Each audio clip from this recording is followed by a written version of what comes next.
1, 2, 3. Assalamualaikum warahmatullahi wabarakatuh.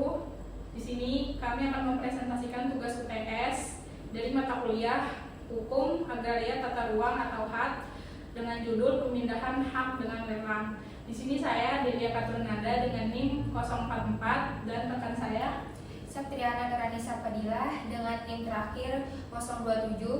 Saya Najwa Aulia dengan NIM terakhir 028. Baik, saya akan mulai dari penjelasan apa itu pemindahan hak atas tanah. Pemindahan hak atas tanah adalah suatu perbuatan hukum yang bertujuan memindahkan hak kepemilikan dari suatu pihak kepada pihak lain secara sah. Menurut hukum agraria, pemindahan hak ini dapat dilakukan melalui beberapa cara, antara lain jual beli, tukar menukar, hibah, pemasukan dalam perusahaan, dan lelang. Pengertian lelang tersebut adalah lelang adalah penjualan barang yang terbuka untuk umum dengan penawaran harga secara tertulis atau lisan yang semakin meningkat atau menurun untuk mencapai harga tertinggi. Penjualan ini harus senantiasa didahului dengan pengumuman lelang untuk memastikan asas transparansi dan publisitas terpenuhi sebagaimana diatur dalam peraturan lelang yang berlaku atau venue reglement. Dan dasar hukum lelang hak atas tanah UU PA nomor 5 tahun 1960 berbunyi, Undang-Undang Pokok Agraria menjadi landasan utama mengenai hak atas tanah dan prosedur pemindahannya secara sah di mata hukum Indonesia. PP nomor 24 tahun 1997 Peraturan Pemerintah tentang Pendaftaran Tanah khususnya pasal 41 yang mengatur secara spesifik mengenai pendaftaran peralihan hak melalui lelang. Terus yang terakhir venue reglement 1908 nomor 189 Jo Peraturan Menteri Keuangan atau PMK yang mengatur petunjuk pelaksanaan lelang melalui Kantor Pelayanan Kekayaan Negara dan Lelang. Objek lelang, hak atas tanah. Jenis hak tanah yang dapat dilelang: 1. Hak milik HAM, hak turun-menurun terkuat dan terpenuh. 2. Hak guna usaha, hak mengusahakan tanah yang dikuasai negara. 3. Hak guna bangunan, hak mendirikan bangunan di atas tanah. 4. Hak pakai, hak menggunakan atau memungut hasil dari tanah. Jenis-jenis lelang: lelang eksekusi, lelang untuk melaksanakan putusan atau penetapan pengadilan atau dokumen-dokumen lain yang dipersamakan dengan itu guna membantu pihak yang berhak atas suatu tagihan. 1. Lelang eksekusi, hak tanggungan gagal bayar KPR atau kredit. 2. Lelang eksekusi putusan pengadilan. 3. Lelang eksekusi harta pailit.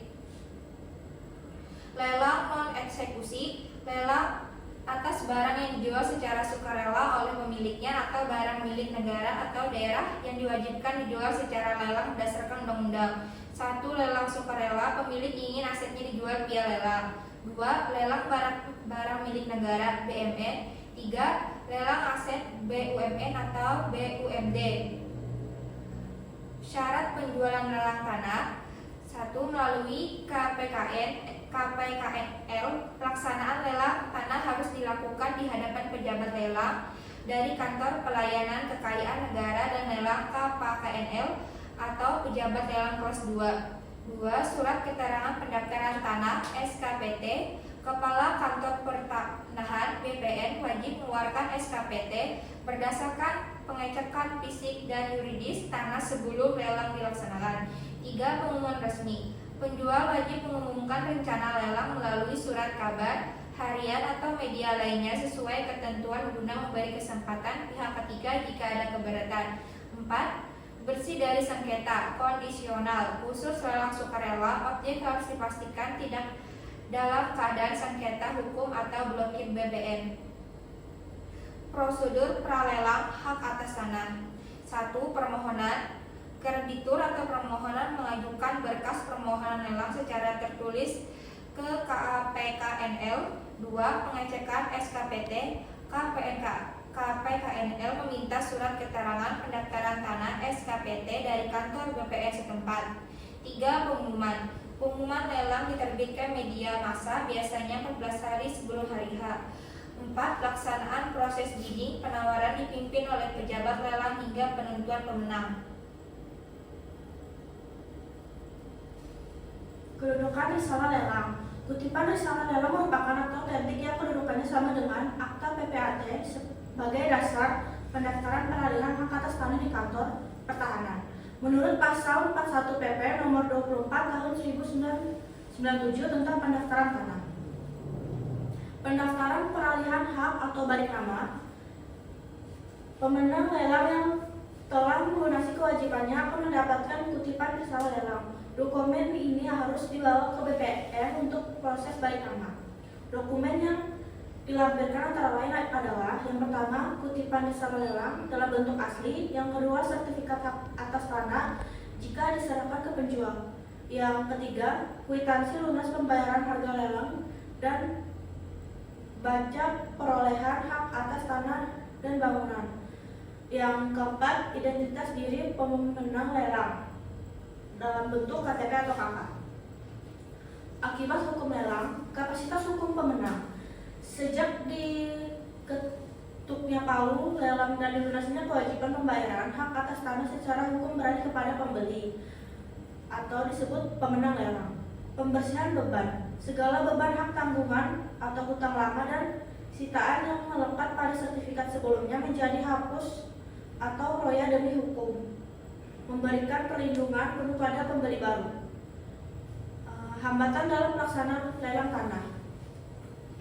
Hambatan dalam pelaksanaan lelang tanah. Yang pertama ada gugatan pihak ketiga, perlawanan hukum atau deed dan pemilik lama atau pihak ketiga yang mengklaim hak atas untuk menunda proses lelang. Yang kedua, catat administrasi BPN. Ketidaksesuaian luas tanah, batas fisik atau sertifikat ganda yang menyebabkan SKPT tidak dapat diterbitkan oleh BPN. Yang ketiga, praktik mafia tanah. Adanya oknum yang membuat dokumen palsu atau menguasai fisik tanah secara ilegal, menyulitkan pemenang lelang mengeksekusi lahan. Baik, sekian presentasi tugas UTS dari kami. Kalau ada pertanyaan silahkan tanya di kelas nanti yang akan mendatang. Wabillahi taufiq wal hidayah. Wassalamualaikum warahmatullahi wabarakatuh.